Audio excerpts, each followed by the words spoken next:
Do you have trouble getting your kids to eat real food?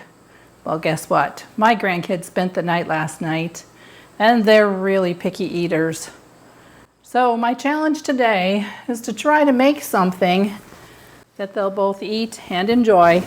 And I'm hoping that by having them involved in the process, that maybe they're more likely to clean their plates. Let's give it a try. Over the bowl, over the bowl. There you go. Wow. Can I try? So you don't drop the egg on the floor. Can I try now? 2 is all I need, but I'm gonna need help with other stuff.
Last thing is just garnish with a few strawberries or whatever fresh fruit you have on hand. You have a delicious breakfast. Bye-bye. Well, there you have it. Breakfast was a hit, and that's probably because that they were involved in it, helping out to mix and incorporate all the ingredients, watching as I was cooking the food, and getting exciting, smelling the real smells of real food. So I challenge you to try and cook something for your kids today. Something that hopefully they'll enjoy. Now, if you've enjoyed this video, watch this next.